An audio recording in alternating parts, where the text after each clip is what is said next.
Hello everybody and welcome back to our brand new episode of the NASCAR Heat 5 Career Mode. I hope you're all having a great day. Today we go road racing in both the Xfinity Series as well as the Cup Series, and we start things off here at Watkins Glen with the Xfinity Series in the number 20 Star Car for Joe Gibbs Racing, where we have a bit of a surprise for this episode. In this one we have Formula 1 driver Lando Norris from the McLaren F1 team jumping over on to his first ever NASCAR race here in the Xfinity Series, where he would actually qualify up towards the front here. He was on the second position for this race now as we would get ready to take the green flag. You see Zane Smith actually was on the pole for this one, so we were getting ready for a nice little battle between Smith as well as Lando Norris as they would get underway there. As you see Lando in that number 20 car as he goes down towards turns 1. Usually starting second here is actually better than starting first because you have the preferred lane going into turn 1. So now they're actually going to be side by side out of the first corner. Lando was a little bit cautious there, getting just kind of warmed up here as he comes through into the S's, still side by side with Zane Smith in that 9 car here as they come through up the hill nearly into the guardrail. There was Lando, but he comes through on the exit of the S's down this back straightaway, still side by side with Smith, but he would clear him going down towards the bus stop chicane. So now he takes over the lead here in his first ever NASCAR race. So Lando Norris trying to come in from F1 and just pick up a quick NASCAR victory. So he continued to hold on to the lead. A little bit later on, though, he actually goes a little bit too deep into turn 1. And he's now going to give the lead away to Zane Smith, who was able to stick with him and now take the lead back from Lando Norris as they come through up into the S's. So a costly mistake right there from Lando now as he would try to actually minimize that gap now between himself and Zane there as they came through out of the S's. He got right to the back of that 9 car, but actually surprisingly did not make a move down here into the bus stop. So he would actually just stay planted right behind Zane now. Now as we were actually coming up towards the final few laps now, as Lando actually would get the gap increased between himself and Zane, unfortunately, but we came through now on the exit of the S's once again, going down this back straightaway. Lando trying to close that gap, and sure enough, into the bus stop, the gap had minimized quite a bit to where Lando was right on now the back of Zane Smith and gets aggressive there. Actually is able to get up the inside of him into the carousel there. A very aggressive move, but a very just kind of clean move there as he would retake the lead here out of the carousel in Watkins Glen. And after this point now, Lando would not look back as we came through to the final lap of this race here in Watkins Glen. Now into the final few corners now as you see Zane actually putting some pressure on the back of Lando again, actually gets side by side with Lando into the final corner here in Watkins Glen. A bit of a surprise there, but Lando is able to defend out of that final corner, and he is going to come through in his first NASCAR race to pick up the victory here in Watkins Glen. So Lando Norris is now a NASCAR Xfinity Series winner here now as he does his burnout. So very cool to bring Lando over from F1 to do a NASCAR race here at Watkins Glen, and he manages to pick up the victory in the Joe Gibbs Racing Star Car for the number 20. So very happy about that, and hopefully we can continue that for ourselves here in the Cup Series race in just a few moments as you see the finishing order. So Norris there, P1, Zane Smith runner-up in P2, Todd Gilliland down in P9. There you see Anthony Alfredo down in 22nd. There may be an announcement regarding Anthony Alfredo coming up relatively soon here in the career mode, so stay tuned for that. But now we get ready to go green here in the Cup Series at Watkins Glen. One of my favorite racetracks on the schedule. Anytime we get to go road course racing, of course, I'm very excited to do so. That's why I'm really looking forward to probably what will be the next NASCAR game, where we'll have even more road courses on the Cup Series schedule with Road America, as well as the Circuit of the Americas, where Formula 1 actually does race at now. As we come through, though, to start our qualifying lap, the goal was a 109.374, and I actually make a big mistake through the bus stop. They're plowing through the grass and actually go spinning on the exit of the bus stop into the carousel. We recollect the car and get back going, but our lap was pretty much destroyed. So we come through the final corner here, not of course going to be anywhere near the goal now as we come through down the front straightaway. Surprisingly, we're still going to beat quite a few drivers. We come through with a 112.583 and go P25 here in the Go Bowling at the Glen. So that was not the qualifying effort we were looking for. I was honestly looking for a top 5. That was kind of the goal, and instead we qualified P25. So definitely a lot of work to do going into this race at Watkins Glen. Now as you see the rest of the order on your screen, Kyle Busch down there in P16, Bowman in 8th, the notable in on pole we got Eric Almirola with Chase Briscoe, his teammate, joining him on the front row. So now we'll get ready to take the green flag here in Watkins Glen. Last time we came to a road course, Almirola had a chance to win, and then I completely ruined it for him at Sonoma. As you see, the playoff standings coming into this race right now, Bowman, Blaney, Jones, they're all relatively safe, but William Byron's points gap has decreased. He is now only 15 points above the cut line over Cole Custer. Chris Buescher has brought it down to 42, so he still has a chance. Austin Dillon, Kyle Larson, Harrison Burton all really have to win to get in, and if Eric Almirola manages to win today, it completely changes everything, especially for William Byron, and actually could put even a driver like Byron in now a must-win situation if Almirola does indeed pick up the win today, but it's going to be very tough for Almirola to pick up that victory now. As you see the stories of the race, Custer having a stellar weekend, so watch out for him. As Ross Chastain starting in the back, he failed pre-race inspection. The terrible luck for Chastain continues. Ty Dillon failed optical scanning station multiple times, so he will start as the back as well now as we get ready to go green for the Go Bowling at the Glen here in Watkins Glen. Austin Dillon in the 37 of Ryan Preece just in front of us now as the green flag is out and we are underway. The two Stewart-Haas drivers of Eric Almirola as well as Chase Briscoe lead the way into turn one on this opening lap at Watkins Glen. As I'm very careful into this corner, didn't really know what to expect. I'm not really used to starting this deep in the field at a track at like Watkins Glen or just a road course in general, and they were very heavily on the brakes there into turn one now as we come through up the S's now. So a bit of a calm start for myself now as I'm looking to try and make some passes here. I did put the cautions to relax to be a little bit more realistic for road course racing now as we come through, passing the 3 of Austin Dillon as well as the 37. Then I lunge up the right-hand side there of Matt Benedetto as we go down into the bus stop now as we're going to be still side by side with him. A little bit loose there on the exit, but we go down towards the carousel. I was hoping to sneak up the inside of the 62. Unfortunately, he was able to cover off that really well, so I just kind of stay behind him in this 20th position as we exit the carousel now. Getting aggressive though, going to the left-hand side of Cole Custer, who apparently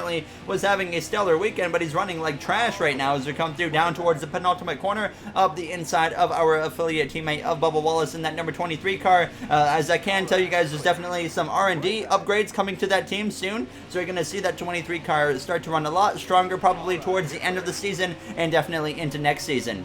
But we get a great run down the front straightaway now to the inside of Keselowski and to the inside of Kyle Busch into turns one here on the start of the second lap as we're right behind that 4 car of Kevin Harvick, but definitely a lot of speed in this car. I know every time we come to a road course we're going to be a factor, so very excited to get going here underway for this race. I was now as we come through up towards the end of the S's again, now up the right hand side of Kevin Harvick there. I did clip that guardrail a little bit, but we were okay now, so we passed him. Then we come to the exit of the bus stop and now we get past the 47 of Ricky Stenhouse Jr. right behind the 88 and the 77 who were side by side, Eric Jones and Noah Gragson. And now we get up the inside of Gragson, who had a pretty decent start to his rookie season there in a car that really shouldn't be running that great. There wasn't a more kind of in-depth alliance between Hendrick Motorsports and Spire this season, so it was understandable that Gregson's running a little bit better, but he's kind of fallen off since that early portion of the season as we go down towards the final corner. Now Gregson's actually going to force the 3 wide with myself and Eric Jones now as we come through out of that final corner.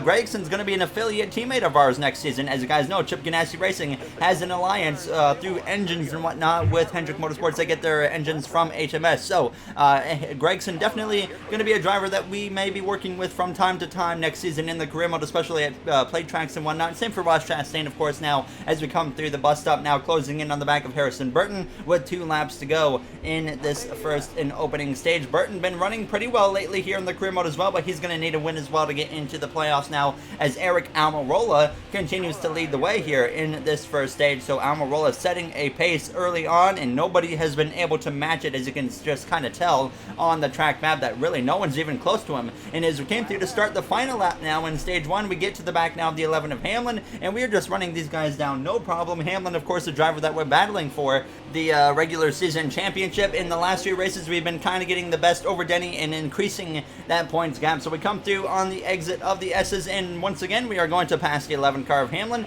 take over P8, and try to run down that 48 of Alex Bowman. And sure enough, through that bust up once again, that's really my strongest part of the track, and I was able to lunge to that left-hand side of Bowman through the carousel, and we're actually going to be able to pass Bowman on the outside of the carousel. Usually don't really get to make that move work, especially in the top 10, but we make it work there, and we come through now down towards that penultimate corner. Briscoe and Kurt Busch side by side just in front of us. Hamlin now gets up to the left-hand side of the 48 of Alex Bowman. Kurt and Chase still side by side into the final corners. We now lunge up the inside of Briscoe as Kurt gets clear of them, and we're actually going to be able to steal the position from Briscoe. Coming to the line, Eric Almirola wins stage 1, and we come through there just behind Kurt Busch across the line in P6, considering we started stage 1 and P25, and in just 4 whole laps, we managed to get up to P6. Very happy with the car right now so far, so hopefully we can continue this performance into this second stage and continue our climb up the field. Car is good, guys. I think we got something maybe for Almirola. I don't know yet, but we'll probably find out here in the second stage, but I'm confident. There you heard on the radio just a little bit of confidence, like I said, from myself. Now, as you see, Ross Chastain starting in the back of the field is still at the back of the field, not the start of the race he was looking for. He's obviously in a position to win now to get in the playoffs, so we really don't need to worry about him now on points or anything as we get ready, though, to go green for the start of the second stage, which is now underway. Eric Almirola leads the way, but side by side he is with Joey Logano as we go down towards turns 1. We've had a lot of run-ins with Logano recently. I've been kind of mentioning that episode after episode, and we just got to be really careful around Logano now as he's actually cleared Almirola for the lead, as I got a big push to the back of the 9 of Elliott, and he gets clear of the 12, and then I go through to clear the 12 of Blaney as well. So now we go from P6 to P4 now, and as we come through out of the S's a little bit wide there as we try to use that draft from Elliott as we get right to that rev limiter now as we go down towards this bus stop right on the back of the Hendrick Motorsports driver and future teammate of ours actually in that 9 car of Chase Elliott now as we come through the carousel. Definitely trying to race our future teammates a little cleaner than other drivers now as we're going to pass Elliott on the outside of the carousel. So just showing the true pace in this car. Elliott, always a strong competitor at road courses, not quite showing the speed here today as he's down in 4th place, which with Chase Elliott's road course standards, that's a terrible run so far now as we come through out of the penultimate corner, trying to now run down Eric Almirola as well as Joey Logano, and it's pretty evident that Almirola is definitely faster than Logano, but he's having a really tough time actually passing that 22 car. Of course, I was all for that to allow me to get closer to them, so we came through, though, out of the final corner on the end of lap 2, coming to the now 2 to go point in the second stage. The stage 1 and 2 very short, and this was a pretty uneventful second stage here in Watkins Glen as we go down towards turns 1. You see, Almirola just cannot pass the 22. He's easily able to just maintain with that 22 car of Logano, but he just cannot pass him now as we come through the S's here once again with just 2 laps to go, and we would come through now the bus stop and close up the gap a little bit more. This is obviously our strongest part of the track, like I've mentioned before, but I was just being kind of cautious with the car, making sure I don't overdrive. But you can see we were closing in pretty significantly here on the back of the 10 of Almirola as well as Logano, and as we come through now to start the final lap of stage 1, we are within striking distance here. I would love to be second going into the final stage because we would be lining up on that right hand side of the track. So I get through turns 1, not very good. There was a little bit lousy there with my corner now as we come through the S's. Logano trying to hold on to the lead as we try to close that gap to second. Now as we're sideways and we actually nail the guardrail there on the right side, destroying the right front of our car now as fortunately the green flag stays out, and we do have quite heavy damage on the right side of the car now as it is still raceable and it's not going to be race ending now as Elliott gets up the inside of us going into the bus stop, but we're definitely going to have to make some repairs in this third and final stage break here now, as that was very unfortunate. All my fault there. I just kind of lost the car, and you saw we paid the price for it now as we're going to have to put that battle to Elliott because we know there's enough damage to the car that we will lose position. So I'm trying to hold on to third the best I can, and fortunately we clear the 9 cars. You see the damage on the car right there, even all the way stretching back to the back bumper now as we come through the penultimate corner. So that was all on me. A silly mistake there as we come through down into the final corner, as I should have been a little bit more cautious, but I was, like I said, trying to get second place from Eric Almirola, as now Joey Logano holds off Almirola for the stage 2 victory. I come through to cross the line here in P3, fortunately, after picking up that damage. All my fault, guys. Sorry about that one. I just lost the back end of the car, hit the wall, and yeah, we're going to have to do some repairs here. There, you heard me apologize to the team for damaging our car there. Fortunately, I got the car kind of cranked back left in time to where we didn't hit head on, because I think if we hit head on that guardrail, that would have been the first DNF of our Cup Series career. But there you see, 3 seconds of repairs. We take 2 cans of fuel, 4 fresh tires, and like I said, we got 3 seconds of repairs, so we know we're going to give up some time. Now as we check out the current running order, Kyle Larson down there in the 20s, one of our future teammates as well in that 5 car next season for Hendrick Motorsports, but we end up losing 4 positions on the pit lane, unfortunately, and fall down to P7, as it's going to be Logano and Almirola on the front row now as the green flag is out, in the third and final stage is underway here in the Go Bowling at the Glen as we go down towards turns 1. Going to have to just be very careful, making sure we don't do any more damage to our car now that we've got it fixed. Hamlin up my right-hand side as we exit turns 1. Already clear of Hamlin. I could have maybe lunged to that far right side of Blaney, but that probably wouldn't have been the brightest move now, as we're right stuck behind that 48 and the 12 of Blaney, who are side by side. We look to the left-hand side, though, of Ryan Blaney and try to get to the back of the 48 of Alex Bowman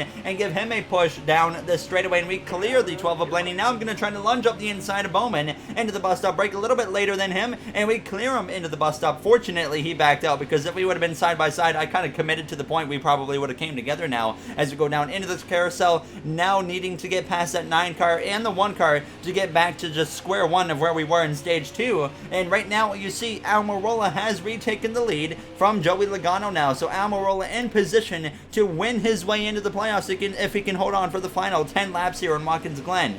I myself, of course, would like to stir it up and somehow get win number 5 on the season, but at the same time, we definitely owe Almirola a little bit, considering what we did to him in Sonoma, so I'd definitely be a little bit more lenient with him if it turns out myself and him are battling for the victory here in the next handful, or the next 9 laps or so, I should say, as we come through to turns 1, actually losing some ground there to the 9 of Elliott. That's definitely my weakest spot on the track is turn 1, but we ran him right back down through the bus stop, and now I decide, you know what, we're going to try and catch him off guard there, get up the right side, going through the grass a little bit now as we're going to pass the 9 car of Chase Elliott through the carousel, and now we take over the now 4th position from our Hendrick Motorsports future teammate. So we try to run down the now 1 car of Kurt Busch. As you guys know, Kurt in his final season of the career mode will be in the playoffs. Ryan Newman in his final season has to win to get in the playoffs. Brendan Gaughan and David Reagan are 2 other drivers that will not be in the career mode next season. Those kind of have flown under the radar, but I can tell you guys those 2 drivers as well will not be in the Cup Series in the career mode anymore at the end of the season. Now as we come through, the S's trying to run down this next group of cars. Now as there's actually problems out of turn 1, Timmy Hill, he's gone spinning. McDowell slams into the side of him, heavy damage to the front end. No caution comes out now. The green flag surprisingly stays out even with relaxed cautions. I thought a caution might have actually came out for that, but nope, we stay green, and I was starting to now try and get aggressive because I was realizing I just really wasn't closing very much. Now as we go down towards turns 1, trying my best to make sure I don't go too wide, but I realized there I was going to go wide anyway, so I just full send at that point, and we try to continue to close this gap up to the back of Kurt Busch and Joey Logano. So I just started to get even more aggressive into the bus stop, going as far as I could, kind of pushing the track limits to the limit, and it allowed me to close into the back of Kurt Busch. So now putting some pressure on him there as he opens up the gap just a little bit, but it's now a 2.7 second gap between myself and Eric Almirola. So we come through now into the bus stop on lap 19, and I plan to try and do the same thing that I did to Chase Elliott on Kurt Busch right here, and sure enough, I'm close enough to where I can at least try it, and we lunge up the right-hand side now of that 1 car of Kurt Busch, and now we have entered the top 3 with less than 8 laps to go in Watkins Glen, and our next target is Joey Logano. We've had no shortage of run-ins with Logano lately here in this last handful of races now, as I was not going to be very patient with Logano. I said, you know what, once I get to him, he's got to get out of my way, because we need to try our best to run down that 10 of Eric Almirola. So I had full intentions here of moving the 22 if I needed to get him out of the way as soon as possible. Now as we run Logano down within the car length, immediately I get right to the back bumper and send the 22 of Logano spinning through the bus stop. He goes off the track almost into the barrier, and Logano has spun out from the front bumper of myself as we come through into the carousel. Whoops. There you heard the quick radio transmission from myself just saying whoops. I mean, that was all on my end. That was 100% my fault. I apologize right now to Logano fans. I had fully intended to move him. I did not think I was going to completely wipe the guy out, but I have to take full responsibility on that one. But now we come through to just 3 laps to go. Still, the green flag is out. No cautions have come out, and I'm giving it absolutely everything to run down that 10 car of Eric Almirola. As you can see me right here, just full sending through the bus stop, pushing the track limits, like I said, to the full extent if I need to. Now as we come through the carousel, and this was working in my favor. We were closing the gap to Eric Almirola in the final few laps of this race, and I was confident that we could maybe get there. It was now down to 2 seconds, so we come through to 2 laps to go. Eric Almirola was robbed of victory at Sonoma earlier this season from myself, completely just driving over my head and wiping him out. Now as we come through into the bus stop with 2 laps to go, and you can just see how hard I'm sending it into the bus stop to close that gap as we go down into the carousel. Now Almirola, about a lap and a half remaining here for his first win of the season now as we come through out of that carousel, and we have closed the gap even more to 1.4 seconds at this point.